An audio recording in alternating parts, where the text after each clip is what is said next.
Hey Dan, just to give people some context, could you tell us who you are and what type of coach you are?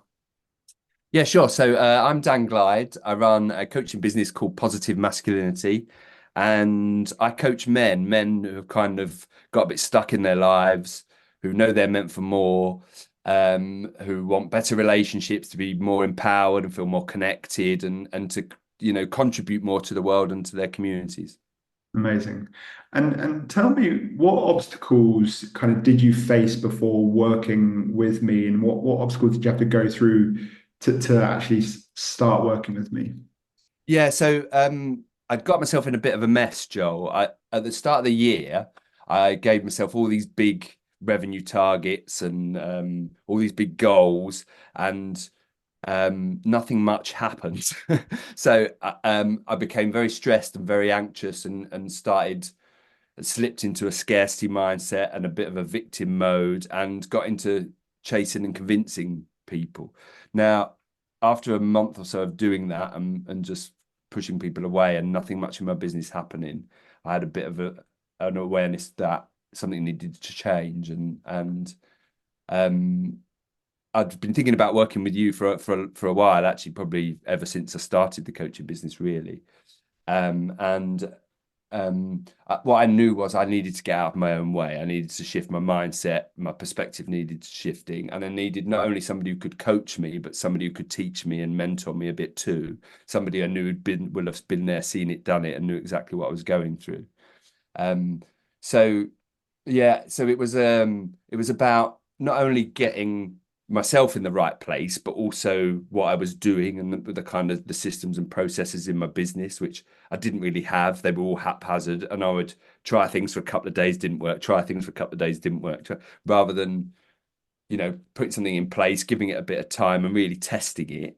And yeah, and so I needed those two things, like to shift my being, right, to shift out of that scarcity mindset and thinking there was lack of money and a lack of clients. And I've got this kind of pattern where I put pressure on myself, and it makes me anxious. And when I'm anxious, I start trying to do more. That puts me in victim mode. And when I get in victim mode, I start looking for shiny objects, like things outside of me that are going to help. And there isn't anything outside of me. I have all the answers that I need, but I needed a bit of guidance and a bit of help, and that's why I came to you. Beautiful. And what were some of the biggest shifts you experienced uh, internally first, and then externally with your results? Yeah, so the first part of your course is the Becoming Magnetic, which is a series of videos and trainings, and that I think that was really the most important thing. That's the internal work. That's the shift in who I am being. That's getting back to that place of embodying and living what I teach as a coach, and making me realize that I'm the scarce resource here, not money or clients. They're not. There's plenty of those. And if I'm in a place where I'm living and embodying what I do, I start attracting the people. I don't have to chase after them. I don't have to go and find them anywhere. They start to come to me. And it was kind of um, and prioritizing myself rather than my business. So prioritizing looking after myself and doing my gratitude practices and my creative visualizations. I think I'd started with a lot of that stuff. I was going through the motions. It had become a tick box thing. I wasn't really feeling it. It wasn't part of my being. It was like, all right, boom. Yeah, I'm really grateful for that. Yeah, great. Yeah, thanks. Bye. And it would just become very mechanical. So I got really back into feeling that and then living that and making myself less available. I think when I started to panic when the numbers weren't coming in at the start of the year, I just started making myself really available. And that just waters down your value as in the eyes of potential clients. Now I've now I'm really protective of my time. I'm really protective with my barriers. I'm less about pleasing people and I'm more about serving people. And the more I've done that, the greater my success has been and the more people have wanted to work with me and have come to work with me. Beautiful. And what have been some of the results you've experienced as a outcome of those internal shifts? So literally this month of July, I've had the best month of revenue that I've had since I've been in business, which is about eight. I've kind of been doing it professionally and properly for 18 months. And yeah, this is my best month of revenue. I'm two away from having a full roster of one-to-one clients, and my aim was always been to to get that, and then I can start farming out some of the work that I do. I have employed a VA now as well, and I'm getting more help. I'm realizing that I can't do it all myself, and that I need a team. And it's yeah, there are just a lot more people showing up, Joe, and without me really doing much other than just concentrating on the things, the 20%, the stuff that gets the results, and making sure I'm doing that, having the discipline to do that every day, and keeping things simple. I think it's a phrase you've used about thinking big and taking small action. Is that the Yeah, right? yeah. Think big, Yeah, act. yeah, think big, act small, and doing that has really helped me. And just so it's about tweaking things here and there, and doing things with my content, and giving them a period to see if they work, rather than just deciding very quickly that they don't. Um, and also understanding with things like your content and your marketing that it's not about likes and shares and comments. It's about results. It's about how many calls have I got in the diary this week. That tells me whether my content's successful. And measuring it over a period. So measuring it over a period of months. And I've now developed a process that works. And I've demonstrated that over the last kind of 6 to 8 weeks. So I know now I've got something going forward that I can be confident in, that I can believe in, and that works. Love that. Have there been any like surprising benefits or shifts that have come as a result of working together? Um, Surprising.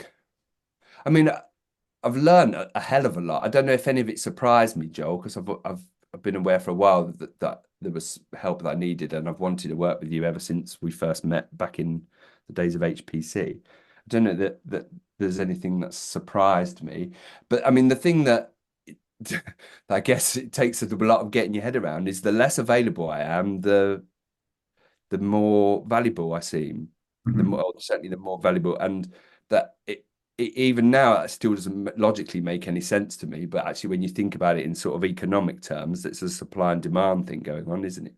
Mhm. And if you walk past a restaurant and it's empty, you're not going to go in because you think, well, they're obviously not up to much. You walk past a packed restaurant with a queue outside, you join the queue. So you think, well, there must be some good food in here. So that whole your dream average day. I lived this wonderful life up in the hills in the south of Scotland that I spent years getting myself here, but I'd got myself in this horrible sort of stressed and anxious state, and I wasn't enjoying it. Now from now I schedule my life first and my work second. That makes me a better coach, Mhm. because I'm relaxed. I'm not stressed. I'm not anxious. I'm not chasing, and I'm spending time on my land and on my property and out in the local area, and the peace and the quiet and the tranquility. And the more I do that, the better I am as a coach. So that comes first. That's my main priority. I'm my main priority. Being the best version of me, being in the best state I can be emotionally and mentally. And the more I've concentrated on that, and this I have this pattern of feeling behind. And I think one of the biggest breakthroughs since working with you is to let go of this. I think it's like a hyperachiever thing where I'm always feeling like there's more to do all the time. And that's a great drive to want to be better. And I always want to be better. And I want my content to be better. I want my coaching to be better.